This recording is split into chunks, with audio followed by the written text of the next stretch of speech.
សួស្តីបងប្អូនថ្ងៃនេះខ្ញុំនឹងនាំបងប្អូនទៅមើលទស្សនវិជ្ជានៃការដើរកម្សាន្តរវាងខ្ញុំនិងក្រុមគ្រួសារនៅក្នុង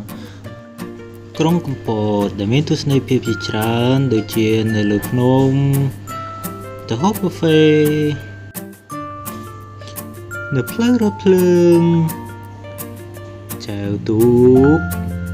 និងការកម្សាន្តជាច្រើនទៀតសូមទស្សនាដូចតទៅ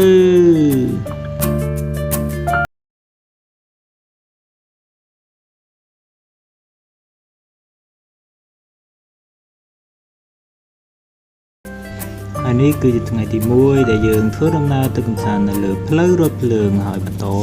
ពោះទៅកន្លែងកម្សាន្តនៅជិតនោះទៀតផងដែរ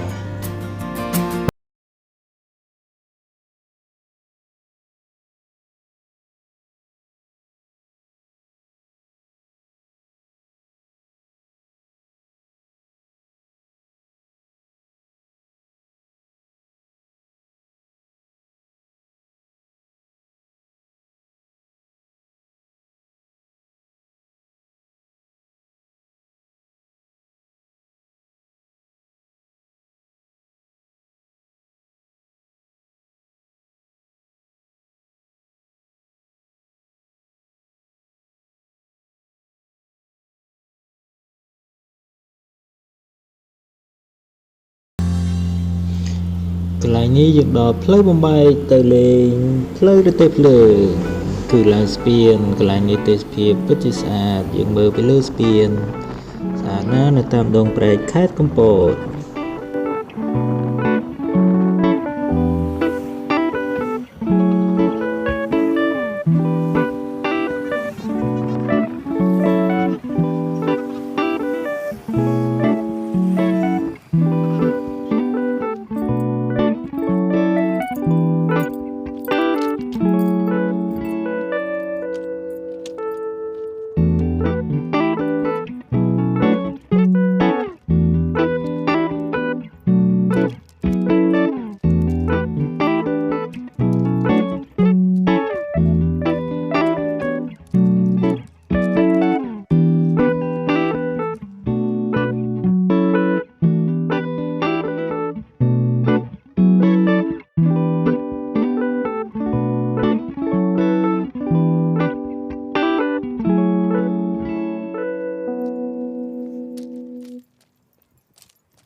កន្លែងនេះយើងធ្វើដំណើរទៅលើស្ពានដើម្បីថតរូប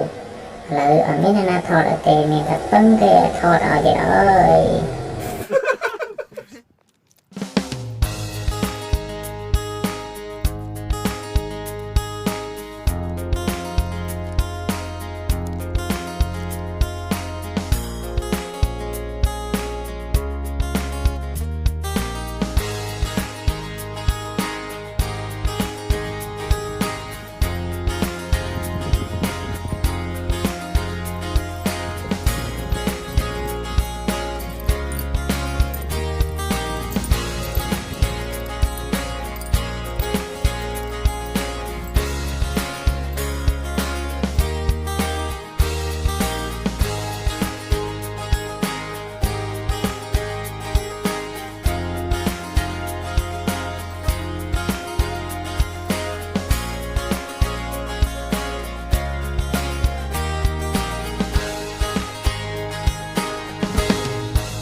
បន្ទាប់ពីយើងបានថតរូបនៅផ្លូវរទេះភ្លើងរួចហើយពេលនេះយើងបន្តដំណើរឆ្ពោះទៅជ្រលងបៃតងវាលពូជបន្តដើម្បីថតទេសភាពនៅទីនោះនិងហូបអាហារពេលថ្ងៃត្រង់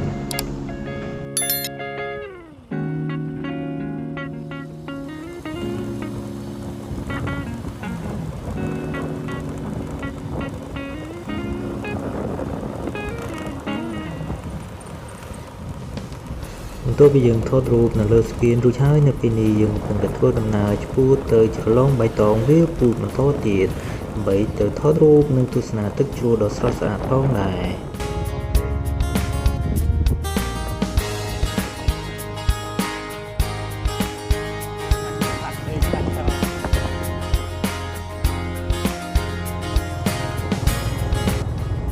ហើយនេះគឺជាផ្លូវចូលទៅជ្រលងបៃតងវាលពូជនៅពេលដែលយើងចូលបានបន្តិចគឺមានផ្លូវរៀងខូចក៏តែគឺយើងអាចបើកបរបានដែលមានរថយន្តឆ្លងកាត់ជាធម្មតា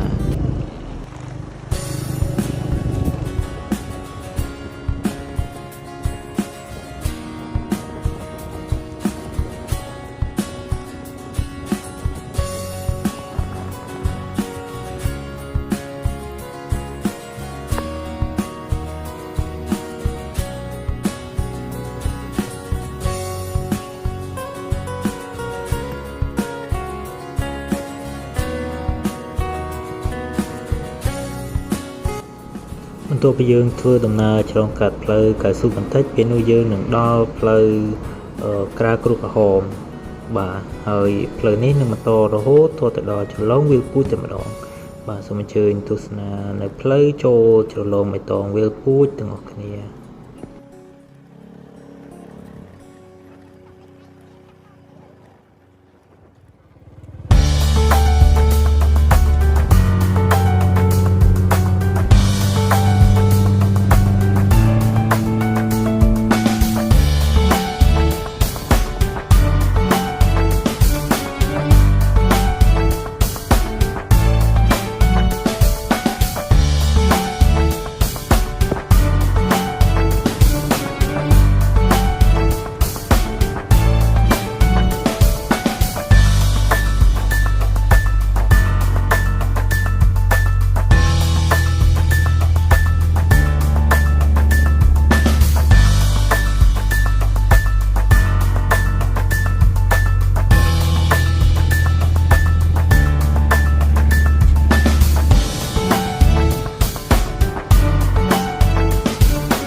នេះគឺជាផ្លូវឆ្ពោះទៅជ្រលងវាលពូជហើយផ្លូវនេះដែរក៏មានការជិះម៉ូតូកង់4ចូលពីលើជ្រលងនេះផងដែរហើយទេសភាពនៅតាមផ្លូវ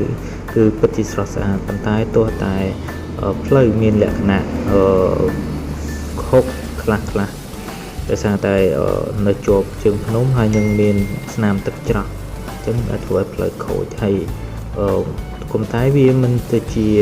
ផ្លូវលំបាកណាស់ទេគឺយើងអាចធ្វើដំណើរបានឡានក៏បើកចូលបានដែរបាទផ្លូវនេះពិតជាស្រស់ស្អាតមែនទែនបើយើងគិតពីចម្ងាយពីថ្នល់ជាតិគឺចម្ងាយចូលទៅ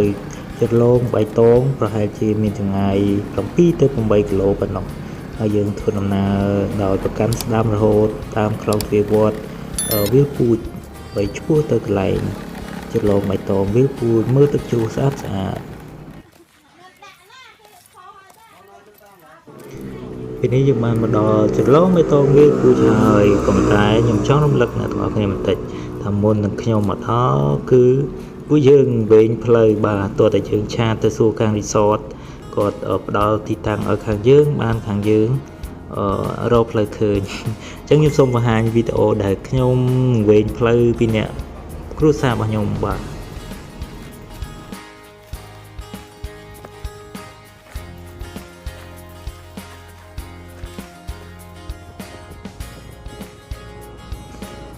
ព្រឹកនេះហើយគឺជាផ្លូវដែលពួកខ្ញុំវែងពីអ្នក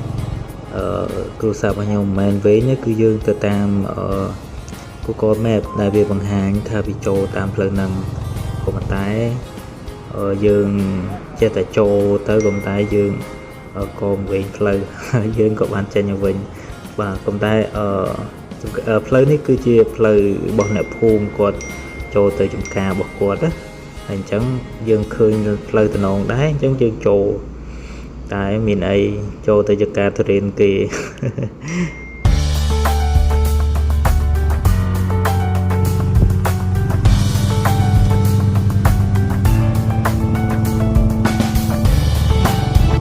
ដូចតែអ្នកទាំងអស់គ្នាបានឃើញគឺផ្លូវនេះគឺយើងជិះតែមកម៉ូតូទេហើយចូលតាមចលងផ្លូវដែលគាត់ជិះនេះគឺមានលបងមួយចំហៀងហើយមួយចំហៀងទៀតគឺដោយធម្មជាតិ ពេលហ្នឹងគឺចូលជ្រៅដែរប្រហែលជា2គីឡូហើយបើយើងបកមកក្រោយយើងគិតថាយើងខុសផ្លូវឯងផ្លូវមានភ្ញៀវទៅលេងដែលគេមានផ្លូវតែប៉ុណ្ណឹងអញ្ចឹងយើងក៏សម្រេចបកក្រោយវិញ តែយើងបានថតបានរូបភាពនៅពេលដែលយើងវែងផ្លូវដែរ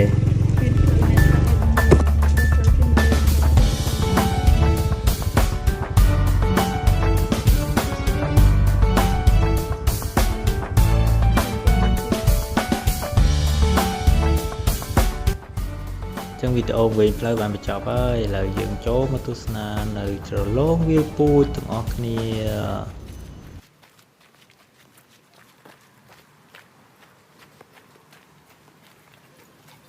Yeah.